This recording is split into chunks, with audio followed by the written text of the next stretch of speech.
வணக்கம். இது உங்கள் பிளாக்ஸி. எங்க அக்கா ஷாலின் மரியாக்கு நான் தான் மொற செய்வேன். அ அந்த மொறவாசல் நான் இதுவரைக்கும் 5 முறை செஞ்சிருக்கேன். இது 6வது முறையான இந்த முறவாசல்.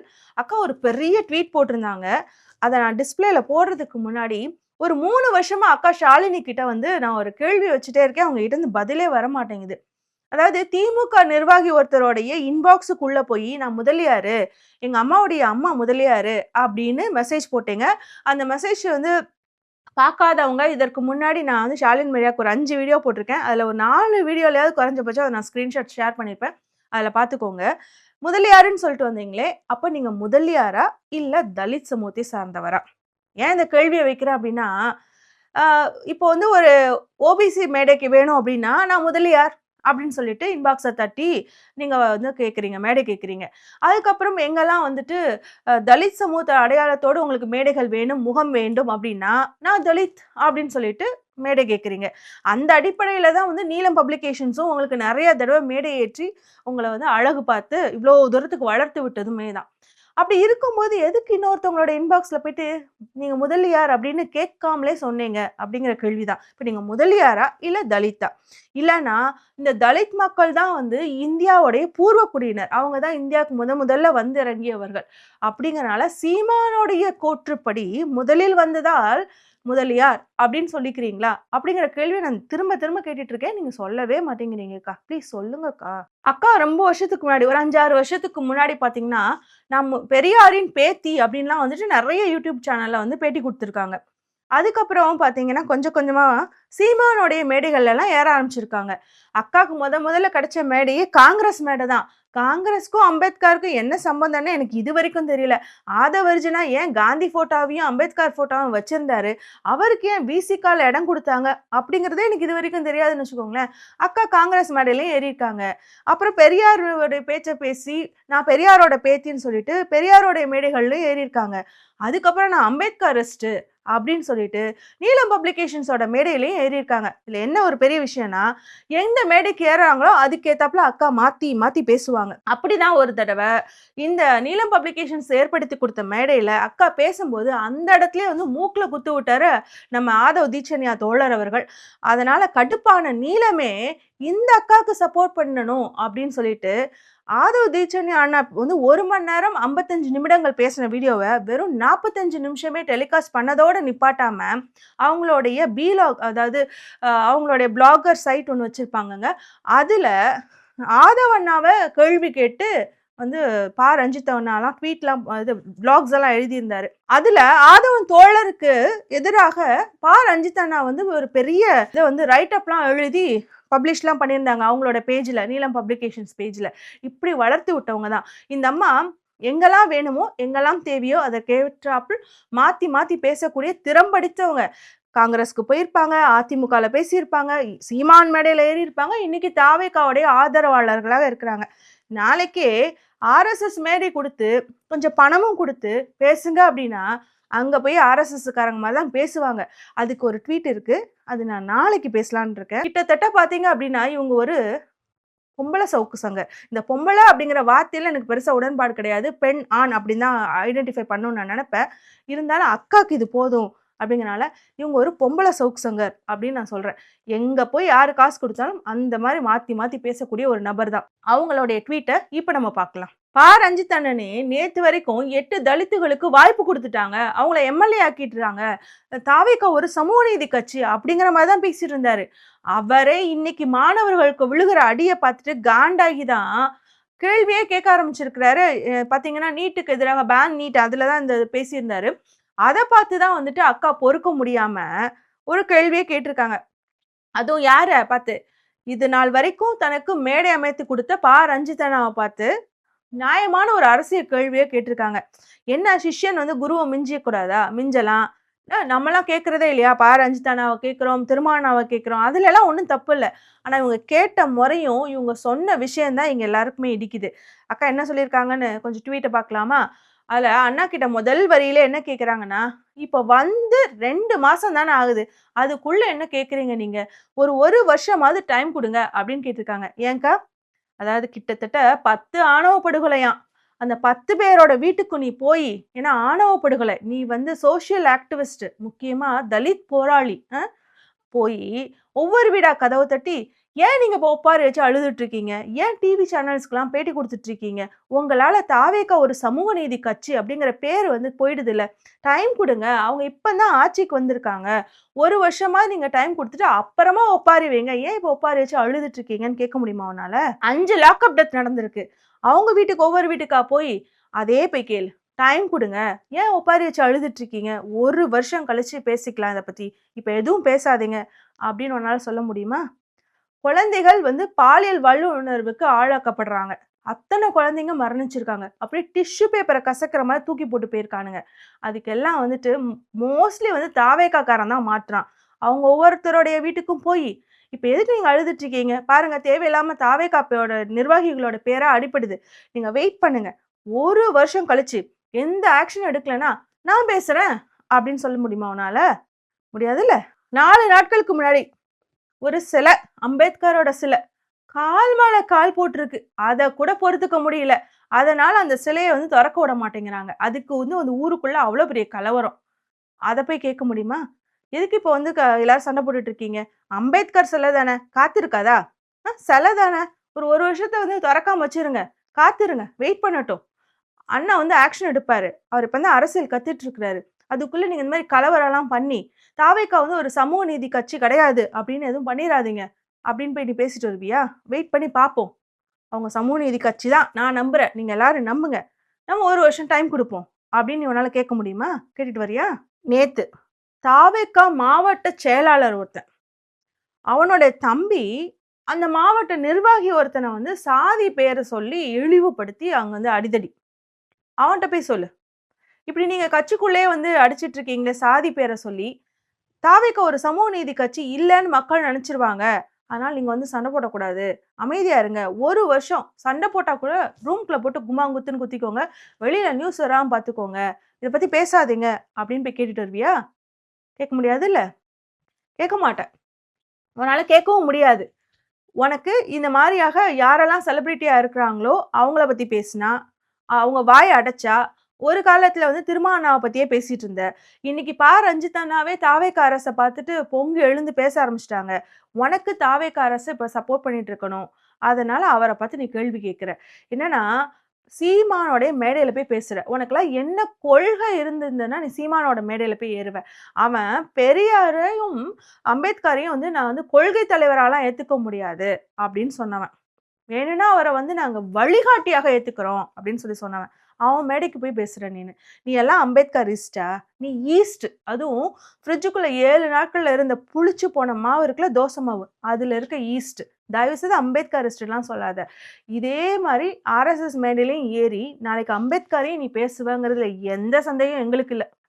அதாவது தலித் சமூகத்தினர வந்து இதுவரைக்கும் பெருசா வந்து அமைச்சர் பதவிலாம் வந்து குடுத்ததே இல்ல. ஆனா, இங்க தான் வந்து நெறைய பேருக்கு அமைச்சர் பதவிலாம் குடுத்துருக்காங்க அப்டி சொல்ட்டு, முக்கியமா வந்து இந்த எல்லாரும் வைக்கிற குற்றச்சாட்டாவே இருந்துச்சு.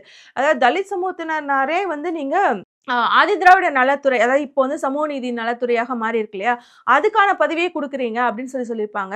அத மென்ஷன் பண்ணி வந்துட்டு ராஜ்மோகன் அவர்களுக்கு வந்து பள்ளி கல்வித்துறை டிபார்ட்மெண்ட்லாம் குடுத்துருக்காங்க அப்படின்னு சொல்லி அக்கா பேசுறாங்க. அக்கா, ஐயோ! இத நான் Facebookல பேசினத தாண்டி நெறைய பேர் வந்து போஸ்ட் எல்லாமே போட்டுட்டு அடிச்சு துவைச்சுட்டாங்க அக்கா. நிஜமாவே உனக்கு இவ்ளோ தான் அரசியல் புரிதலா? என்னன்னா, சின்ன குழந்தை 5 வயசு குழந்தை முதற்கொண்டு இத பேசிருச்சு. சரி நான் திரும்ப சொல்றேன் உனக்காக. இப்போ இல்ல.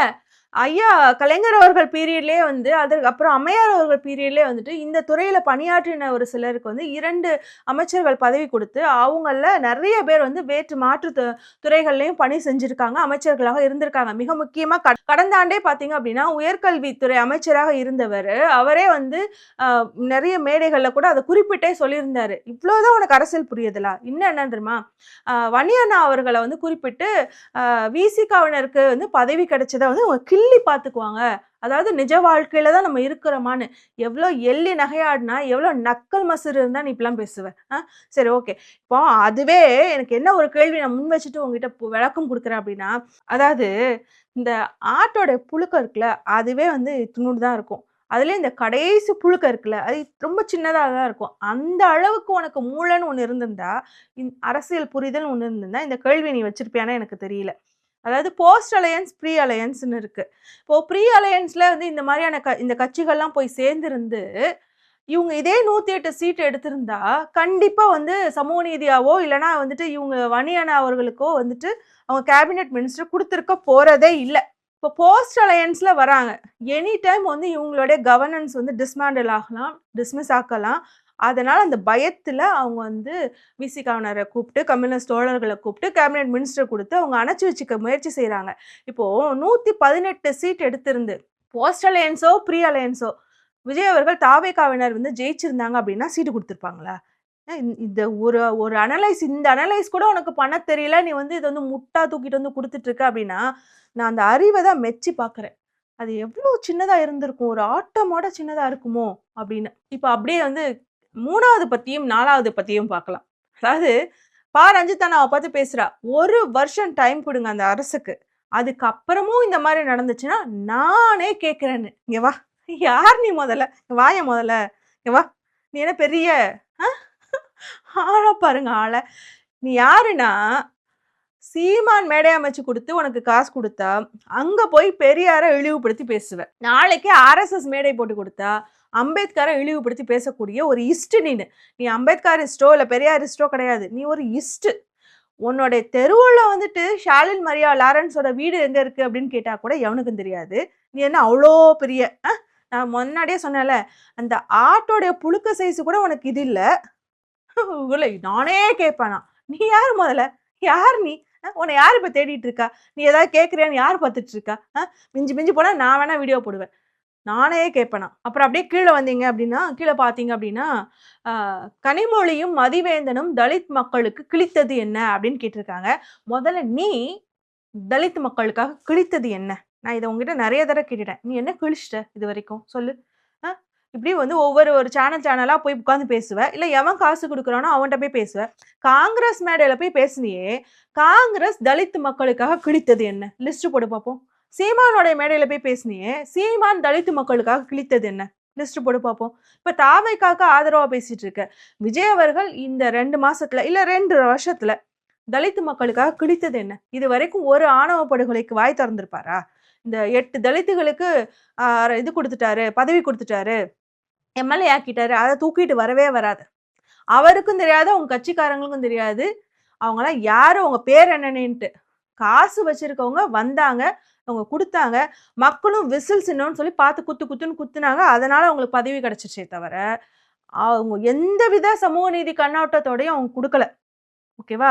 அதே தான் வன்னி அண்ணாவுக்கு குடுத்த அந்த பதவியும் நான் என்னன்னு இப்ப தான் கொஞ்ச நேரத்துக்கு முன்னாடி உனக்கு விளக்குன்னு விளக்குனேன்.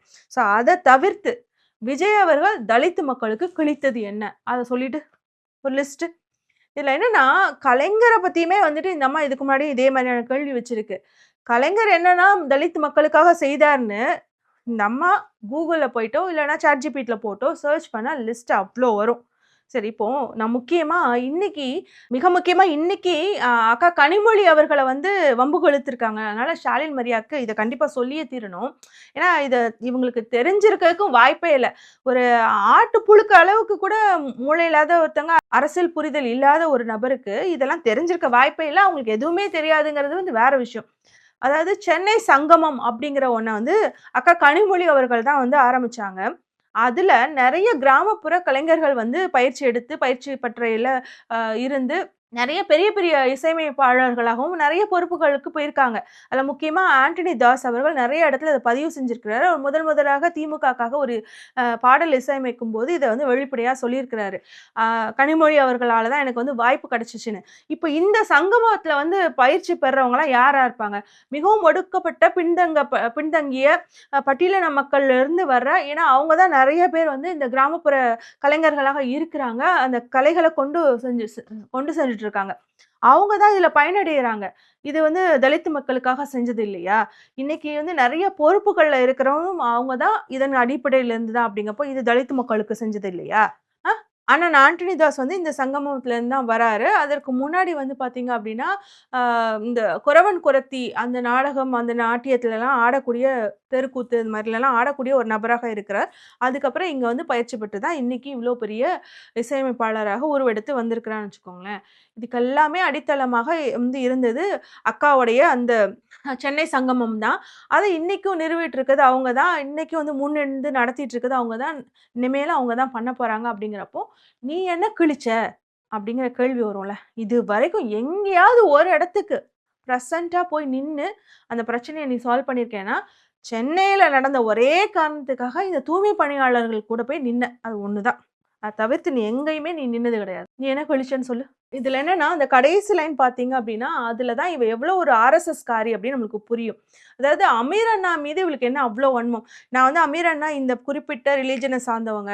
அதனால இவ எதிர்க்கிறா. அதனால இவ ஆர்எஸ்எஸ் காரின்லாம் நான் சொல்ல வரல. அந்த புத்திய சொல்றேன். இவ எவ்வளோ பெரிய ஆர்எஸ்எஸ் புத்திக்காரி அப்படிங்கிறது இதான். அமீர் அண்ணா மீது இவளுக்கு என்ன வன்மம்? அமீர் அண்ணா தொடர்ந்து வந்து திமுக மேடையிலும், திராவிட கழக மேடையிலும் பெரியாரையும், திராவிட கொள்கைகளும் கொண்டு போயிட்டு இருக்கிறாரு. அது இவளுக்கு வந்து அவ்ளோ வன்மங்கிறனால தான், அதாவது போதை பரதேசியாம். ஏன்டின்னு நான் சொல்றதுல எனக்கு எந்தவித வருத்தமும் இல்ல. உனக்கு அமீர் அண்ணா மீது என்ன வன்மம்? இப்ப என்சிபி வந்து விசாரணைக்கு உட்படுத்துது அமீர் அண்ணாவ. ஏன் அப்படின்னா, அந்த ஜஃபீர் சாதிக் நினைக்கிறேன். அவர் பேர் சரியா தான் சொல்றேன்னு நினைக்கிறேன். அவர வந்து இந்த போதைப் பொருள் கடத்தல்ல அவர் மாட்டுறாரு.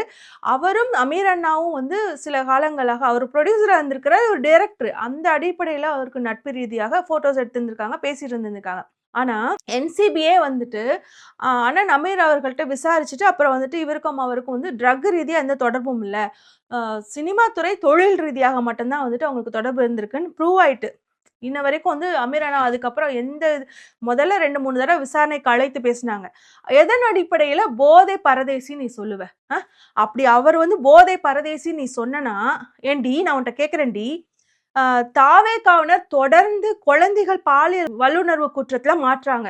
தாவேகாவினர் கஞ்சா குற்றத்துல மாட்றாங்க. தாவேகாவினர் நில மோசடியில மாட்றாங்க. தாவேகாவினர் கோவில் நில மோசடியில மாட்றாங்க. வந்து 70 நாட்கள் 2 மாதத்துக்குள்ளேயே வந்துட்டு தாவேகாவினர் 100 கோடி அடிச்சதா கேஸ்ல மாட்றாங்க. எல்லா கேஸுக்கும் உன்ன வந்து நீ அவங்களுக்கு ஆதரவா இருக்கங்கக்காக குழந்தை பாலியல் பரதேசி, நில மோசடி பரதேசி அப்படின்னு உன் பேருக்கு பின்னாடி போட்டு போட்டு எழுதலாமா எல்லாரும்? எதன் அடிப்படையில நீ இத சொன்ன? இவ ஒரு ஆர்எஸ்எஸ் காரி அப்படிங்கிறத நாளைக்கும் இன்னொரு வீடியோல நம்ம எக்ஸ்போஸ் பண்ணலாம்.